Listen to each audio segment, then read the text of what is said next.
ഇതൊന്നും ഞാനത്ര വലിയ കാര്യമാക്കുന്നില്ല സർ. എൻ്റെ തീരുമാനങ്ങൾക്ക് മാറ്റമില്ല. പക്ഷേ പ്രശ്നം അതല്ല.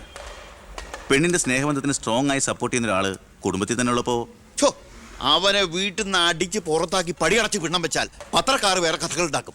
ഇത് കൊല്ലാനും വയ്യ വളർത്താനും വയ്യ എന്ന് പറഞ്ഞ അവസ്ഥയിലപ്പോ അച്ഛൻ ടെൻഷൻ അടിച്ച് വെറുതെ BP കൂട്ടല്ലേ. സർ, എനിക്കൊരു കോൺഫിഡൻസ് ഉണ്ട്. ഞാൻ ഇറങ്ങുന്നു. സർ, ഒരു മിനിറ്റ്. ഇനി എന്താ ചെയ്യേണ്ടതെന്ന് ഞാൻ പറയാൻ സാറിന് അറിയാലോ. അച്ഛാ, അച്ഛൻ്റെ മൊബൈൽ ഒന്ന് തന്നേ.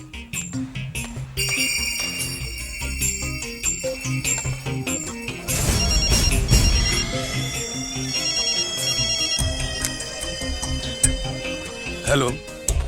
പവിത്രന്. പേര് പ്രസാദ്. കോട്ടപ്പുറം UP സ്കൂളിലെ കണക്ക് വാദ്യാൻ. രാഷ്ട്രീയ വൈരാഗ്യം. പിന്നെ വിവരങ്ങൾ അപ്പപ്പ എന്നെ അറിയിക്കണം.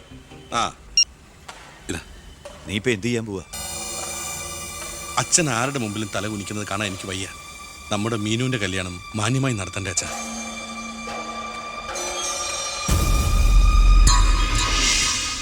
ഇപ്പൊ പോയിക്കോ. നമുക്ക് വൈകുന്നേരം അമ്പലത്തിൽ വെച്ച് കാണാം. അമ്പലത്തിൽ വരുമ്പോ പറയും ലൈബ്രറിയിൽ വെച്ച് കാണാന്ന്. ലൈബ്രറിയിൽ വരുമ്പോ പറയും പ്ലീസ്, ഇത് സ്കൂളാണ്. ആണോ? ഞാൻ വിചാരിച്ചു മാർക്കറ്റ് ആണെന്ന്. ദേ, ഞാനൊരു കാര്യം പറയാം. എന്റെ കല്യാണം ഉറപ്പിച്ചല്ലേ ഉള്ളൂ, കഴിഞ്ഞിട്ടില്ലല്ലോ. അന്ന് കളിയാക്കി വിളിച്ച ഇനി ഇങ്ങനെ ഒഴിപ്പാൻ തന്നെയാണ് പ്ലാനെങ്കിൽ ഞാൻ അയാളെ കെട്ടിയങ്ങ് പോവും. ഓ ആയിക്കോട്ടെ. എന്നിട്ടേ ഞങ്ങൾക്കുണ്ടാവുന്ന കുട്ടിയെ ഞാൻ ഇവിടെ തന്നെ പഠിപ്പിക്കും. എന്നിട്ട് കൊച്ചിനെ നോക്കി പറഞ്ഞാൽ മതി, എനിക്ക് പിറക്കാതെ പോയ മകനാണല്ലോ നീ എന്ന്. കേട്ടോ മീനൂട്ടി? എനിക്ക് വേറെ പണിയുണ്ട്, ഞാൻ പോവാ. ഓ, ഇങ്ങനെ ഒരു മണിക്കൂസിനെയാണല്ലോ ഈശ്വര ഞാൻ സ്നേഹിച്ചത്. ഇന്ത്യയുടെ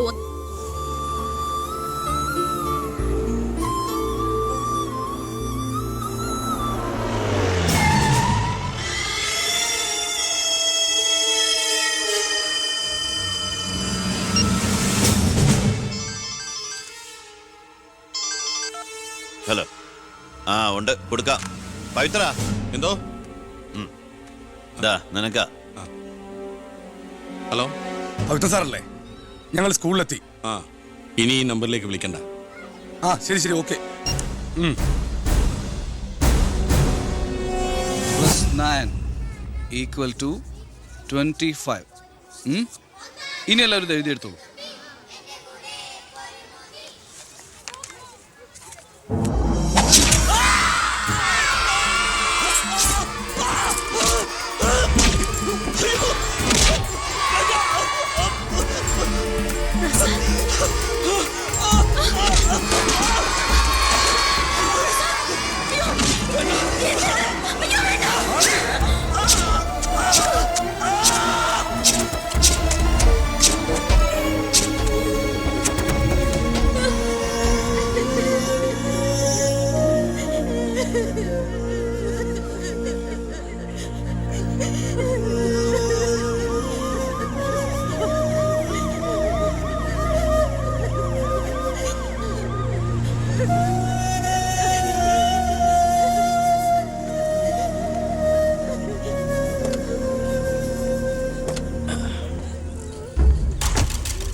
എന്താടോ ചത്തവന്റെ പേര്? പ്രസാദ്. അച്ഛൻ്റെ പേര് നാരായണൻ.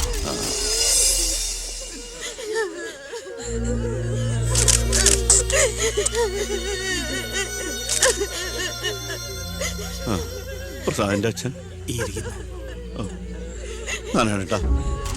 പ്രസാദ് എപ്പോഴും പറയുമായിരുന്നു അച്ഛനെ കുറിച്ച്. വിഷമിക്കരുത്.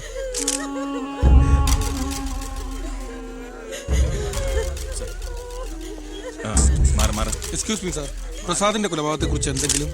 പ്രസാദിന്റെ മരണം കേട്ടപ്പോൾ ഞാൻ ഞെട്ടിപ്പോയി. പാർട്ടിക്ക് നഷ്ടപ്പെട്ടത് ചൂട് മുശിരുള്ള ഒരു സജീവ പ്രവർത്തകൻ. പാർട്ടിയുടെ സജീവ പ്രവർത്തകൻ ചുളിവിലൊരു രക്തസാക്ഷി ഉണ്ടാക്കിയെടുക്കുക. ആ പാവത്തിന് രാഷ്ട്രീയം എന്തെന്ന് അറിയുമല്ല. എന്താ സാർ, കൊലപാതകയെ കുറിച്ച് വല്ല തുമ്പും കിട്ടിയോ? പട്ടാ പകൽ എല്ലാവരുടെയും മുമ്പിലിട്ട് എന്നിട്ടും പ്രതിയെ പിടിക്കാൻ പോലീസിന് കഴിഞ്ഞില്ലെന്ന് വെച്ചാൽ നാണക്കേടാണ് സാർ. താൻ എന്തിനാ എന്റെ അടുക്ക ചൂടാവുന്നേ? അധികാരമുള്ളവർ പറയുന്നത് അനുസരിക്കാൻ എനിക്ക് കഴിയൂ. അധികാരം ഉണ്ടോ എനിക്ക്? എങ്കിൽ താൻ പറയുന്നത് അക്ഷരം പ്രതി അനുസരിക്കാൻ ഞാൻ. രാജ്യത്തിന്റെ തന്നെ അഭിമാനം. കൊലപാതകയെ പറ്റി വ്യക്തമായ സൂചന എനിക്ക് ലഭിച്ചിട്ടുണ്ട്. എങ്കിൽ പിന്നെ സാറിനെ അവരെ അറസ്റ്റ് ചെയ്തൂടെ? വെറുതെ അറസ്റ്റ് ചെയ്തിട്ട് കാര്യമൊന്നുമില്ല. സാക്ഷികൾ വേണം. അല്ലെങ്കിൽ കോടതിയിൽ നിന്ന് പുല്ല് പോലും ഇറങ്ങിപ്പോരും. സാക്ഷി പറയാൻ ആളുണ്ടാവണം. ആരും ഉണ്ടാവില്ല. ഉണ്ടെങ്കിലോ അധികാരികളുടെ ഒക്കെ ഉത്തരവിന് മേലെ നിന്നുകൊണ്ട് ഞാൻ പ്രതിയെ കസ്റ്റഡിയിലെടുക്കാം. ശിക്ഷ വാങ്ങിക്കൊടുക്കാം. കുട്ടികളുടെ മുന്നിലിട്ട് കുട്ടികളുടെ ഷോക്ക് ഇതുവരെ വിട്ടുമാറിയിട്ടില്ല.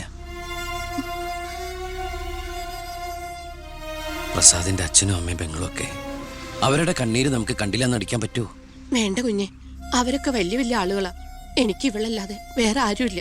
കൊള്ളാവുന്ന ഒരുത്തരെ ഇവളെ കൈപിടിച്ചു കൊടുത്ത് മനസമാധാനത്തോടെ മരിക്കണം എന്നാ എന്റെ ആഗ്രഹം. ശരി, പ്രസാദിന്റെ കൊലപാതകത്തിൽ നിന്ന് നമുക്കങ്ങനെ ഒഴിഞ്ഞു മാറാൻ പറ്റൂ? ഒരു തരത്തിലും നമുക്കില്ലേ പങ്ക്? താൻ ഒരാൾ വിചാരിച്ചാല് കൊലപാതകയെ കോടതിയുടെ മുമ്പിൽ കൊണ്ടുവരാൻ പറ്റും, വ്യക്തമായ സാക്ഷിമൊഴികളോടെ. എന്നെ വിശ്വാസമില്ല ശരിക്ക്. ഞാൻ വരാം, ഏത് കോടതിയിൽ വേണമെങ്കിലും. മോളെ, ഒരു കുഴപ്പമുണ്ടാവില്ലമ്മേ.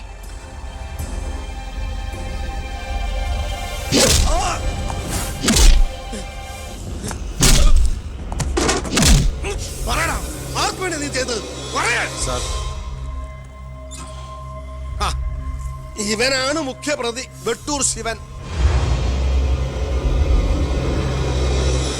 ഇതൊരു രാഷ്ട്രീയ കൊലപാതകമായി വളച്ചൊടിച്ചതിന് പിന്നിൽ ആരാണെന്ന് ഇവൻ അറിയാം. പക്ഷെ നീ കാരണം എന്റെ പെങ്ങള് പോലീസ് സ്റ്റേഷനായി പോയി. സാറിവിടെ നിൽക്കണോ? അല്ലെങ്കിൽ ഞാൻ നിന്നെ കൊണ്ട് പറയിപ്പിച്ച ഞാൻ നിൽക്കുന്നത് താൻ കാര്യാക്കണ്ട. കൊടുക്കടോ, തന്റെ പെങ്ങളെ കെട്ടായിരുന്നവനല്ലേ ഇവൻ കൊന്നത്. അപ്പൊ പിന്നെ ഞാൻ ഇടിക്കുന്നതിനേക്കാളും പവർ തന്റെ കഴിക്കാം. നോക്കി നിൽക്കാതെ കൊടുക്കണോ?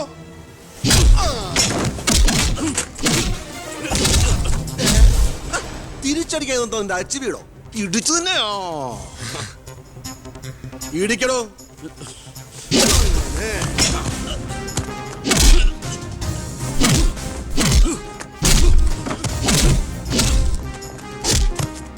എന്താണോ നോക്കി നിൽക്കുന്നത്? ആ ട്യൂബ് മാറ്റിയിടാൻ പറഞ്ഞത് എത്ര ദിവസമായി? പോയി മാറ്റിട്ടോ.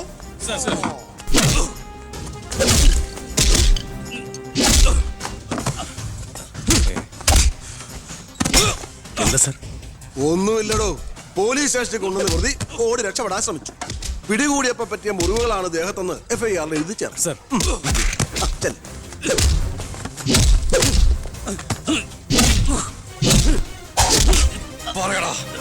ആര് പറഞ്ഞിട്ടാണ് നീ ചെയ്തത്? പറയാൻ ആരാടാ നിന്റെയൊക്കെ പിന്നിൽ? മതി മതി, ഒരു ചാൻസ് കിട്ടിയെന്ന് വെച്ച് ഓവറാക്കരുത്. അവൻ ചത്തുപോവും. പിന്നെ ലോകം മർദ്ദനം, CA സസ്പെൻഷൻ. വെറുതെ എന്തിനാ എന്റെ കഞ്ഞിയില്? തൽക്കാലം ഇവനൊന്ന് റെസ്റ്റ് എടുക്കട്ടെ. എനിക്ക് അവന്റെ മേലെ കുറച്ച് പണിയുണ്ട്. എന്നിട്ട് ഞാൻ അവനെ കൂടെ സത്യം പറയിപ്പിച്ചോളാം. താൻ ചെല്ല്.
നീ എന്താ കോടതി പോണെന്നോ സാക്ഷി പറയുന്നൊക്കെ കേട്ടല്ലോ?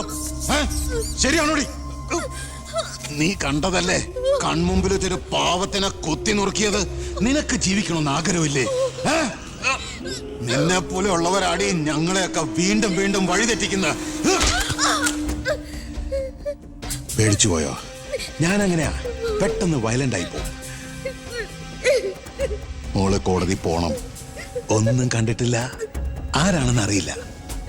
അങ്ങനെ സാക്ഷി പറഞ്ഞാ മതി.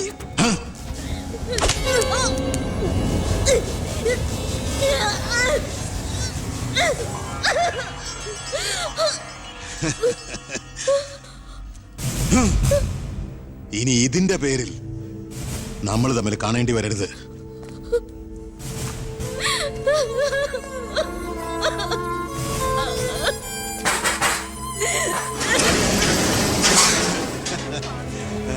വാടാ.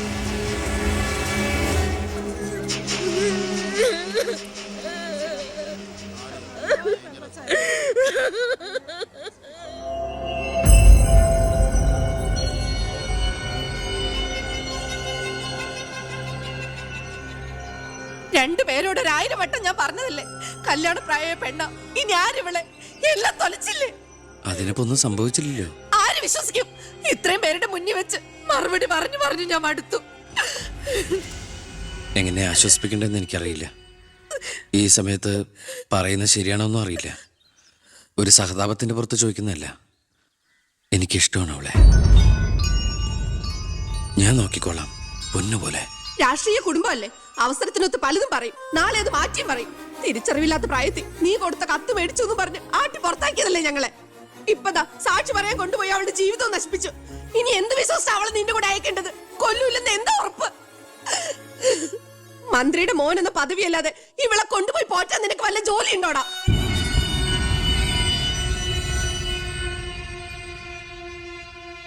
ഇനി മേലാൽ ഇമാതിരി വർത്താനം പറഞ്ഞ് ഈ വീടിന്റെ പരിസരത്തെങ്ങാനും വന്ന ദേവകിയുടെ ശരിക്കുള്ള സ്വഭാവം നീ അറിയും.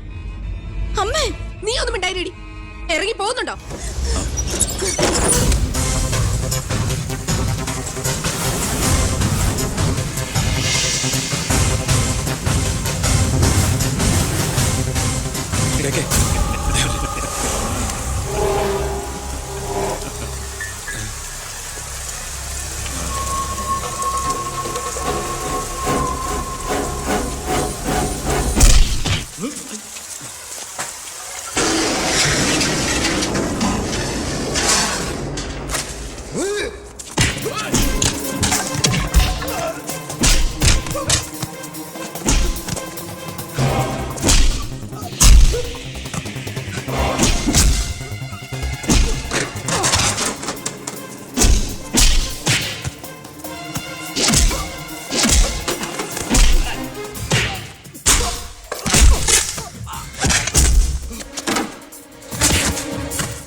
നിന്നെ ഒഴിവാക്കി നിന്റെ പെങ്ങളെ എങ്ങനെ കെട്ടിക്കാൻ പറ്റുമെന്ന് ആലോചിച്ച് നിന്റെ അച്ഛനും അളിയന്മാരും കൂടി തലമുണ്ടാക്കുമ്പോഴാ ദൈവം ഇങ്ങനൊരു അവസരം എന്നെ മുന്നിൽ എത്തിച്ചെന്നത്. ആദ്യം നിന്നെ സപ്പോർട്ട് ചെയ്യുന്ന CI വിജയനെയും ഗ്രൂപ്പിനെയും ഒരു അന്വേഷണത്തിന്റെ ചുമതല കൊടുത്ത് ഞാൻ സേലത്തേക്ക് അയച്ചു. ഇനി ഇവിടെ വെച്ച് നിൽക്കിട്ടേണ്ട തന്നാലും കൊന്നാലും ചോദിക്കാൻ ആരുമില്ല. പക്ഷെ എന്ത് ചെയ്യാൻ പറ്റും? നീ എന്റെ അളിയനാകാൻ പോലെ. ഒരേ ഒരു അളിയൻ. ഒരു പ്രതിയെ പിടിച്ചാൽ 24 മണിക്കൂറിനകം കോടതിയിൽ ഹാജരാക്കണമെന്ന നിയമം. പക്ഷെ നിന്റെ കാര്യത്തിൽ ഞാൻ പറയുന്ന റൂൾസ്. എന്തായാലും എന്റെ കല്യാണം കഴിയുന്നവരെ അളിയൻ ഈ മുക്കയും ക്യാമ്പിൽ തന്നെ കിടന്നു എന്റെ ഈ കല്യാണക്കുറിയും വായിച്ചോണ്ട്.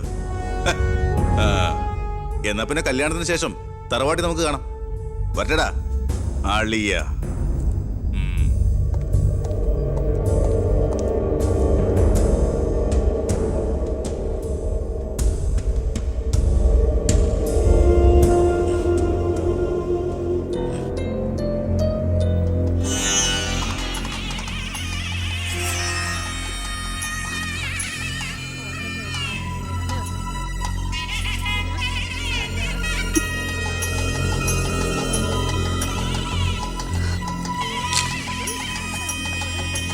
ഇതുവരെ റെഡി ആയില്ലേ? വരണം കൂട്ടിൽ ഇപ്പൊ ഇങ്ങ് എത്തും. ഇപ്പൊ റെഡിയാവും. അവിടെ നട. പവിത്ര, ഉണ്ണിയെ കുറിച്ച് വല്ല വിവരവും കിട്ടിയോ? ഫോണിൽ കിട്ടിയപ്പോ ഞാൻ വിവരം പറഞ്ഞതാ. അവനിതോ തിരക്കിലാണ്, വരാൻ പറ്റില്ല എന്ന് പറഞ്ഞു. അത് ശരി. സ്വന്തം പെങ്ങളുടെ കല്യാണത്തിനെന്ന് അവന്റെ ഒരു തിരക്ക്. അവനിങ്ങ് വരട്ടെ. പബ്ലിക് വല്ല അടിച്ചു കയറുന്നുണ്ട്. ഓഡിറ്റോറിയം ഇപ്പൊ തന്നെ ഫുള്ളാ. അതൊക്കെ ഞാൻ നോക്കിക്കോളാം. വേറെ കുഴപ്പമൊന്നുമില്ലല്ലോ. മകളെ എല്ലാം റെഡിയാ? കുഴപ്പമൊന്നുമില്ലല്ലേ? അച്ഛൻ ടെൻഷൻ അടിക്കാതെ. 2-3 VIP സീറ്റുകൾ ഒഴിച്ചിടണം. കേന്ദ്രമന്ത്രി വിശാൽ ശർമ്മ എയർപോർട്ടിൽ എത്തിക്കാനായിട്ടും. ഓക്കെ.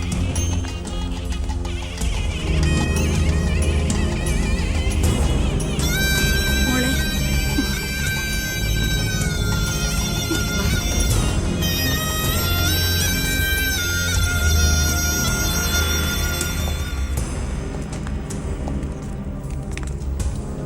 7 ദിവസം മുഖ്യം ക്യാമ്പിൽ കടത്തിയിട്ട് ജഡ്ജ്മെന്റ് പറഞ്ഞു കേട്ടില്ലേ, ഇന്നലെ ഉച്ചയ്ക്ക് കസ്റ്റഡിയിലെടുത്താണെന്ന്. എന്തായാലും FIR ശിക്ഷ ഇളവ് കിട്ടാനുള്ള ചാർജേ ഉള്ളൂ. നിന്നെ ഒഴിവാക്കി നിന്റെ പെങ്ങളുടെ കല്യാണം നടത്താനുള്ള തന്ത്രമായിരുന്നു അതിന് പിന്നിൽ. അത് വെറും കല്യാണമായിരുന്നില്ല. കേന്ദ്രം ഭരിക്കുന്നവരടക്കം കേരളത്തിലെ സകല മന്ത്രിമാരുണ്ടായിരുന്നു. ആരുണ്ടായാലും എന്താ, ഒരേ ഒരു മകനെ ജയിലിൽ അടച്ചിട്ടല്ലേ.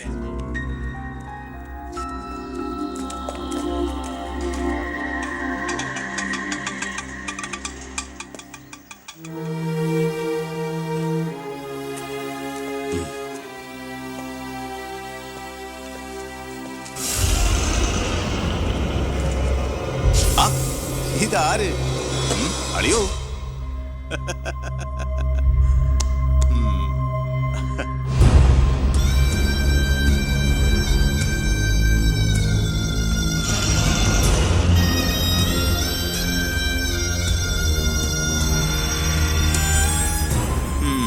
ഒരു ദൂരയാത്ര കഴിഞ്ഞ് വരുന്ന ലക്ഷണമുണ്ടല്ലോ. അളിയൻ ഇത്രയും ദിവസം എവിടെയായിരുന്നു? നീ ഇങ്ങനെ നോക്കി നിൽക്കുന്ന അളിയന് പോയി ഒരു ചൂട് ചായ എടുത്തോണ്ട് വാ. ചെല്ല്. എന്തിനാ ഇപ്പൊ അങ്ങോട്ട് വന്നത്? കാണണ്ട നിന്നെ എനിക്ക്. വീട്ടിലൊരു നല്ല കാര്യം നടക്കുമ്പോ നാട് നന്നാക്കാൻ നടക്കുന്നു. മന്ത്രിയായി നിന്റെ അച്ഛനൊക്കെ തിരക്കുണ്ടോടാ നിനക്ക്? ഞാനില്ലായിരുന്നെങ്കിൽ എന്താമേ, ഇവിടുത്തെ കാര്യങ്ങളൊക്കെ ഭംഗിയായിട്ട് നടത്താൻ എല്ലാരും ഉണ്ടല്ലോ. എത്തിയോ വിമതൻ? വിമതൻ. ചെറുപ്പകാലത്ത് ആവേശമായിരുന്നു എനിക്ക് എൻ്റെ അച്ഛൻ. മനസ്സുകൊണ്ട് രാഷ്ട്രീയ ഗുരുവെ കണ്ടിട്ടാ ഞാൻ രാഷ്ട്രീയത്തിലേക്ക് ഇറങ്ങിയത്. പക്ഷേ അടുത്തറിഞ്ഞപ്പോ തെറ്റുകളിൽ നിന്നും തെറ്റുകളിലേക്കാണല്ലോ അച്ഛൻ പോയിക്കൊണ്ടിരിക്കുന്നത്. എന്റെ കൂടെപ്പുറപ്പിനെ മനസ്സിലാക്കിയില്ലല്ലോ. വളരെ വിഷമമുണ്ട്, സഹതാപമുണ്ട്.